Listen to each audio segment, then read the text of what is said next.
Best Spider-Man movie ever? Hey, man, I'm not going to deny that with you, right? Best live action Spider-Man movie, hands down, best Spider-Man movie.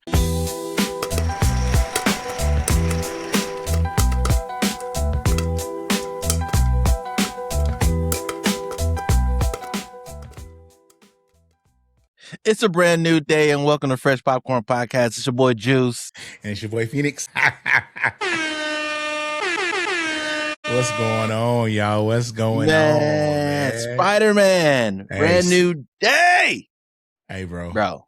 What I don't know if you can tell. Movie. I am stoked about this, bro. This is what a year of movies, bro. What a year going on, for movies. We've got some. Hey, this end of the year is gonna be stupid, bro. Yeah, man, I'm excited.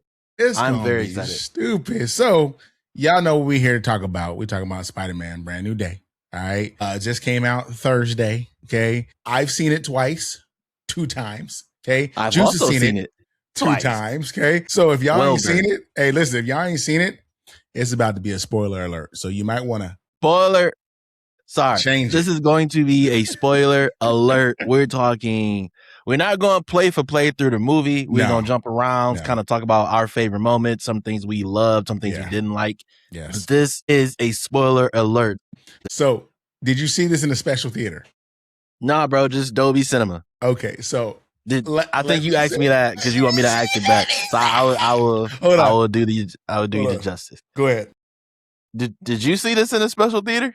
Man, the fact that you've actually asked, bro, I appreciate that, right? So yeah, no problem. So I absolutely did. So the first night we just went and seen it in Dolby Digital, which was still good, right? Then the second night went and seen it at Theater X, bro. Okay. What is Theater X for the people who don't know? Okay, so Theater X, okay, the best way I can explain it is this theater that you're sitting in, right? You have the big screen, normal screen, right? And then the walls are also a screen. So what happens is whenever there's certain scenes in the movie, like all the big scenes in the movie, what happens is the walls light up. So it's almost like 3 different screens, right? And then also too, this theater is a 3D theater. So you see it, we got 3D glasses on. I was bummed at first, not gonna lie, because I'm not a big fan of 3D because I wear glasses. But dude, it was perfect, bro. Put my glasses fit right over it, and it like literally the screen come on, and then it just sinks to the side, and you see 3. Dude, it's like wide angle, bro. It's so crazy. That sounds like a sensory overload, bro. I thought it was going to be, and in the beginning it kind of was, but as the movie went on, you got used to it. I feel like I'd be like turning my head to pay attention to the stuff that's on the side, not the front. You would think it was, but all it was just whatever the main screen was, right? It was just an extension of that, right? So it was never like the important stuff. It was just an extension of that. Like, it's hard to explain unless you're there. Like, you would actually have to be there to see it. Gotcha. So, but hey, I enjoyed the hell out of all of it, bro. Let's get into the movie, man. Let's get into it. So tell me, let me say this, okay? If you could talk about your favorite part of the movie, what part would it be? Because there's a lot of it. There's a lot. It's a lot. Yeah. It's a lot. My favorite. So this movie, man, it was directed by Destin Daniel Cretton, who also did Shang-Chi and Shang-Chi, yeah, he did Just Mercy as well, one of the Michael B. Jordan movies. Mm-hmm. The way they directed this movie and the cinematography, you can tell that they played the Sony Spider-Man games on the PS 100%, bro. PlayStation. 100%. It was just 100%. Straight. You can just tell they took so much from those video games. So 100%. I say that to say my favorite part of this movie was the fight with the hand. Okay, bro.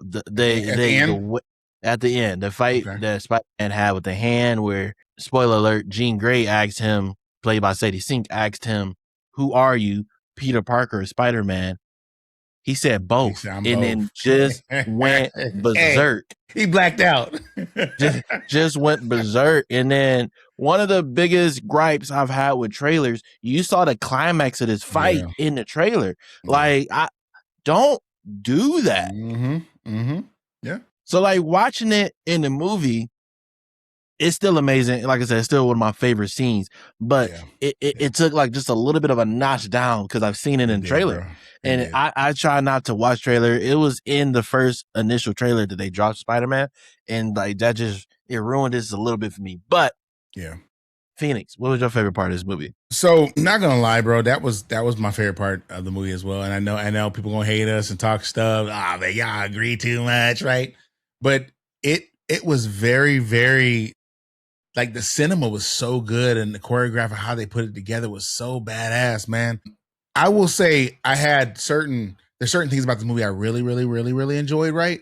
How they've taken comic book covers and they added those scenes in this movie. Yeah. And of course, you got to be a super, like, Spider-Man fan, or at least, like, in the comic books to kind of see these scenes. But just to see this artwork come to life, dude, insane. But if I'm not talking about, let's say, this fight scene with the hand, I will say the third person, is that what you call it? Third person aerial reviews of him flying, he's shooting his webs and flying through the city. Some of the best web swinging that we ever seen in a Spider-Man movie. Honestly,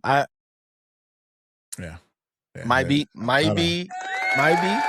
Yeah, I got to clap on that one. Yeah. I'm saying might be wild take. Yeah. Best Spider-Man movie ever? Hey, man, I'm not going to deny that with you, right? Best Spider-Man movie ever.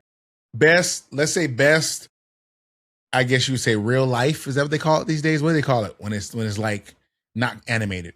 What do they call it? Live action? Live action. I would say it's the best live action Spider movie ever. Okay? So you putting the Miles Morales above this? Bro, I'm still a fan, bro. I'm still a fan. Hey, I watched it the other day. You don't hear no argument from me. Okay, I watched it the other day. Okay, so, but best live action Spider-Man movie, hands down, best Spider-Man movie. So let me ask you this: what were your thoughts on Jean Grey when they first revealed who was actually the one taking over, doing this mind thing? I liked it. I'm a fan. Love the X-Men. I even like the X-Men movies that weren't good, right? Yeah. I grew up in the old X-Men where they had, but I mean, even like when they kept redoing it over and over, I was still a fan. I kind of liked how they introduced her in this Marvel universe. I enjoyed it. Yeah. Go ahead. I think about the question. So here, let me kind of put y'all, or at least explain to y'all what's going on, what happened.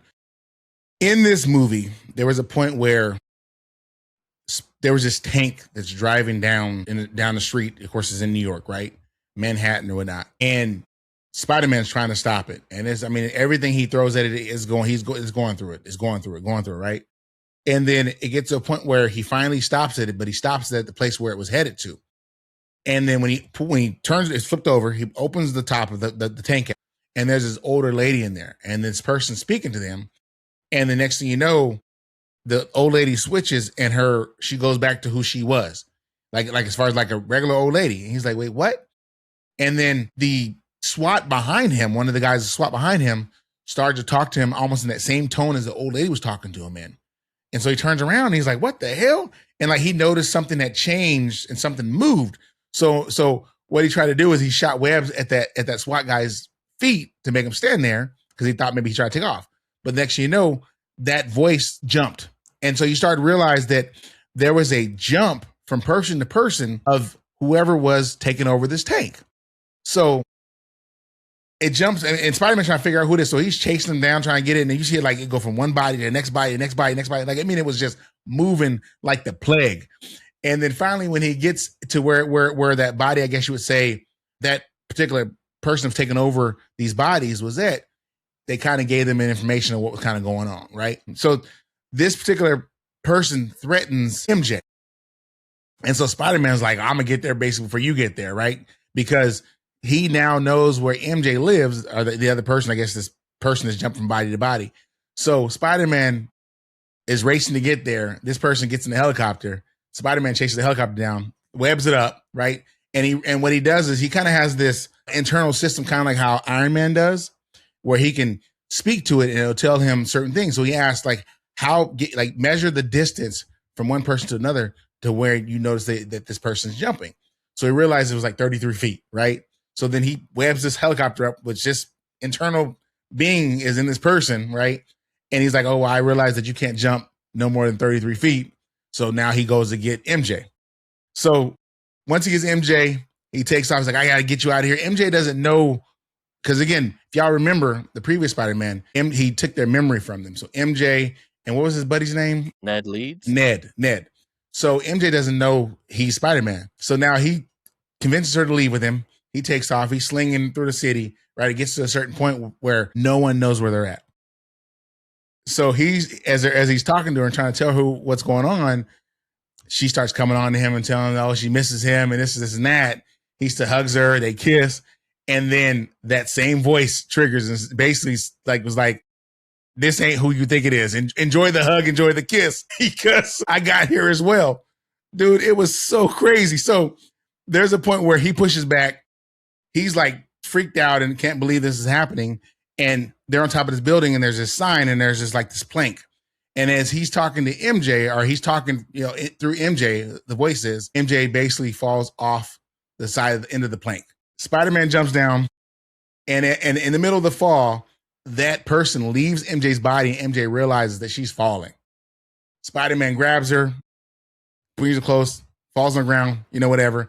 And then this is the point when you realize who is coming at him, because this guy pulls up in his car, he jumps out. Spider-Man's like, no, okay, no more.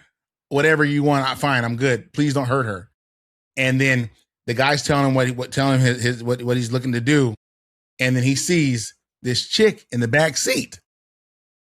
As the guy leaves and gets in the car and drives off, of course, Spider-Man uses his internals to figure out who she is. And of course, that's when I feel like the movie started really moving and flowing. Okay. And if I'm wrong, Juice, tell me I'm wrong. But at that point, I felt like it got even better once we knew exactly who it was. Okay. I said enough. Because here's the thing, it's like, as I'm sitting here talking about the movie, and we just had to understand our favorite part of the movie. Actually, I lied. That was your favorite part? No, the part with the hand was badass. Was so dope, right? But the scene with my dog, the Hulk. Ooh. We finally got Savage Hulk back. Hey, bro, and when Spidey saw he got bigger, he was like, I gotta say pause there. Pause. Spidey Fury got bigger, bro. That's my favorite scene in the movie. Not gonna lie, especially when he had all those blocks around him, and he was just like, boy. So go ahead, man. Let me let you talk, bro, because I'm excited. I can tell. No, man, I absolutely love that scene because you just the acting. Yeah, because Zendaya, she acted that whole part out. Because in my theater, the first time I watched it, it got me too. Because I was like, oh my God, is like the true love's kiss gonna break the curse? Is she gonna get her memory back that way? And then when Jean Grey started talking through MJ through that scene, and it was like, oh my God, she got to her, and it's like he snapped, he got pissed. So actually, he was upset, bro. He snatched her ass up. He was actually holding MJ. That's off what the it was. plane. Sorry, my bad. She didn't walk off. She walked towards the end, but he got so pissed because she was taking over her body, possessing her body, that he held MJ, choked her out over the plank, and then she jumped and kicked him. She kicked herself off of him to jump off. Yeah, there you go. But then just actually going back and looking at it. So the second time I saw it, I was actually looking around the theater because I knew it was coming to watch people reactions. Oh my God, wait for this twist. Because everybody thought oh my God, this is the moment. Yeah. Because you going in okay, how long are they going to use the spell, the memory loss? Yeah. When are they going to fix that? They didn't really, they might have fixed it in the end. They left it open, but we don't know. Yeah. But I like today, it wasn't hey, we're going to kind of forget what we did in the last movie and fix it immediately. No, let's live with that consequence for a very long time. This movie had a 4-year time jump. Let's live with that consequence for a very long time. I enjoyed that part of the movie. I think this movie was so grounded as for a comic book movie to where you're dealing with grief, loneliness, depression. You're dealing it was dark. This movie wasn't a shiny action superhero movie. It was dark. It was gritty. You're dealing with a lot of different complexities. Man, this movie was so well acted, so beautifully shot. It looked written well. Yeah. It looked amazing. Yeah. I can't get over Just the beginning of the movie when he was on the skyscraper and like he started just to jump. You saw his suit moving because now he doesn't have the Iron Man tech suit. Yeah. This is the suit that he makes, and I love in his little detail in his house. He had a machine that was constantly fixing it because it was a fabric suit, right? Yeah. So like he was constantly fixing it and he was constantly working on it. Also, question. Yes. You don't have to, I'm not expecting a full answer, but question. Yes. How the fuck was Peter Parker affording all of this? He doesn't have a job. He shouldn't have any money. How is he affording this? Bro, this he is never New York, went to work. by the way. He bought flowers, okay? Where are you getting this money from? Where are you getting this money from? He moved to a new place. Like, I was watching this review earlier. He never went to somebody work. left a comment. It was like, maybe he was Aunt May left him some money. Left him in his will. Everybody forgot who Peter Parker was, and he'd have been out the wheel. So, like, where is he getting his money from? Did Tony Stark give him money beforehand? We don't know about. Where is he getting this money from? Hey, bro, he never went to work. Just anyway, you know the what? Only I got one more thing, and I got a question for you. So, 2 parts here. Mm-hmm. The only gripe I have with this movie. Give it to me. The only gripe. Yeah.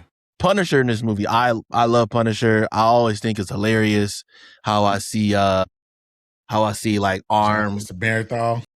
Yeah, I love the Punisher. I always think it's hilarious while I see like law enforcement like use the Punisher logo. Mm-hmm. I'm like, you actually don't know who the Punisher is. He hates law enforcement. Yes, like he doesn't agree with anything y'all doing. But anyway, so the Punisher is in this movie. Fast forward to the climax of this movie. Peter ended up figuring out Jean Grey is a victim, not the villain, which is a good payoff. Good spin. Punisher, only way, good twist in there. The only way he knows how to solve resolution is just kill, right? Like that's just kill. 100%. So Jean Grey puts up like this wall, this shield, where she affects everybody with in a 2-mile radius, right? Yes. Punisher is outside. Yeah, this freezes them. It's like a big bubble around where they're at, and it's the factory there, not factory, but whatever they're at, right? Roosevelt Island, I think it was. Yeah, they're in the middle of the island. The Punisher shoots the craziest shot I've ever seen in my life. Better than Wanted. Yeah, they're in the middle of an island, in the middle of a building, enclosed, right? Like, it's not like a direct line of sight. This man shoots through a force field, by the way, a perfect shot. The Barrett, baby. The Barrett. That is not, in a superhero movie, that's not possible. Hey, so, you know when he shot that shot? Well, let's back up, man. Let's give him some credit, okay? That man, hey, I gotta give him something, okay? That man all he knows is to kill. That's it, bro. All he knows is his delusion. Kill, bro. I love his delusion when he was fighting the Hulk, and he was lighting the Hulk up. I'm like, bro, you're not doing anything. You're not doing anything to him. Listen, when Hulk jumped up, right, and Spider-Man was dragging him when Hulk was going over him, he hit all headshots. He hit all headshots, bro. It might have been different parts of the body, but it was aiming for the head. He didn't care. No, what's your question? Let me ask you. What's your question? Because you had a question for me. Okay. What was your question? For the 3 Spider-Man that we have, right? Rank them. Who would you rank? We got Tom Holland, Andrew Garfield, and Tobey Maguire. I go Tom, Tobey, and Andrew. Interesting. Yeah. I remember Tobey was the beginning. For sure. I know that. So I don't have to remember. But yeah. That's my order. What about yours? Tom, Andrew, Tobey. Really? Okay. I feel like Andrew Garfield Spider-Man is so overlooked, so underappreciated. Yeah. And I feel like we are really relying on nostalgia for Tobey Maguire. Like I get it was the first ones. I get it. Those movies just weren't what they are now. Nostalgia. Yeah. They're not the nostalgia bait like how everybody makes it. They weren't great. The Amazing Spider-Man with Andrew Garfield. Yeah. The way he fought, that was the first time he like fought like a spider, right? Like he was actually fighting like an actual spider. He wasn't like some shy kid who like, you know what I'm saying? Like, yeah. For Tobey Maguire Spider-Man, he had to get the Venom suit to act like an actual like bravado. You know what I'm saying? Yeah, I got it. That's what you're saying. Andrew Garfield, he was smart. He was witty. He was like, you know what I'm saying? He had some charisma about him, how Spider-Man does. And he acted like a kid. I feel like Tobey Maguire was more of the adult part of Spider-Man. Part of Spider-Man? I got you. Yeah. So I to me, you can't really you can't knock Andrew Garfield to me. His Spider-Man was up there. But yeah, Tom Holland, bro, run with this forever. They're talking about like introducing Miles to the MCU. Can't wait for that. I cannot wait for that. But I don't need Tom Holland to go away. You're Spider-Man, brother. You have this. Yeah, you did it. So let me ask you this then. Let me ask some questions. How does this let me ask two questions. First question. Is MCU back with this one? I don't know. This movie was incredible. Yeah. This movie, it hit every bar you can make for a great Spider-Man superhero Marvel movie. Mm-hmm. It hit everything, right? I was making this joke earlier with you. I don't know if Marvel has just deprived us of a good movie for so long that this just hits even harder. But man, this is incredible. This is incredible. I am holding my breath for Doomsday. It's like being very hungry, and then when you get something, it could be trash, but it is so good to you. It tastes amazing. So I'm still holding my breath for Doomsday. Yeah. It definitely puts me in a better mood than like Thunderbolts or the New Avengers, whatever you want to call it. Okay, I get that. Captain America and Fantastic Four. It makes me feel so much better about where the MCU could go now. Okay. Especially including all the X-Men. I feel like once you have that property, if you do X-Men right, you are up and to the right. If you do the X-Men right, you are like, you can do whatever, right? So I feel amazing for where we're at and where it could go, but I'm still holding my breath for Doomsday, because if Doomsday is the dud, we're doomed, because DC ain't doing shit. No pun intended. No pun intended. What about you? What you think? Well, that was my first question, but I'm with you on that. I agree with you on that, man. Like I don't know. You know what? I'm not gonna say I don't know. This was a fantastic movie. It was fantastic. It was good enough to watch twice. It was fantastic. I might see it a third. I ain't gonna. So it definitely is. So I feel like it sits pretty high with other Marvel movies in the past. I do. I feel like this is one if I collected DVDs, this is a DVD I would go buy. This is the Blu-ray joint. This is a Blu-ray. This is definitely Blu-ray. Hardcover. Yeah. Physical. Right on the bookshelf. There we put that right there. Don't touch it. Can I borrow it? Absolutely not. You'll watch when it comes out on TV, okay? All right, but okay. So then that was my other question is, how does this sit with other Marvel movies for you? It's definitely S tier. By the way, who made S tier like the top? Like that's I don't know. How has S become the top? Anyway, this definitely is. This is even in like the old cinematic phase 1, phase 2, phase 3, whatever. Yeah. This is definitely up there. I mean, this is literally incredible, and I feel like just because it was so grounded in it because it had heart. This movie had heart, man. It had a lot of heart, bro. It had a lot of heart, and it was emotional, and it wasn't just It was just an action movie. It wasn't just an action movie. This movie definitely, like, it had the end of this movie, man. When you never thought he was going to die, but like going through that after him getting shot in the most emotional part when he walked out of the hospital and he got to see that love in person, like how much people see it outside love Spider-Man. Yeah. That was so. And then the little kid doing so this is S tier, is top tier. I don't know ranking wise. I haven't thought that far. I don't want to say something that I'm gonna regret later, but yeah, this is definitely top tier. It's an amazing movie, man. Okay, so then let's do this. Let's give a ranking, but we're gonna do our ranking at the same time. Okay? Yeah, that's good. Right. Yeah, easy enough. Here we go. All right, here we go. And all we're gonna say is what it is. All right, here we go. So Spider-Man, Brand New Day. The Fresh Popcorn Podcast is giving it fresh popcorn. 100%. 100%. It's fresh popcorn, man. This is definitely, if you are a Marvel human being and you are hungry for Marvel, okay, this is a must watch. I will say this is a must watch in theaters.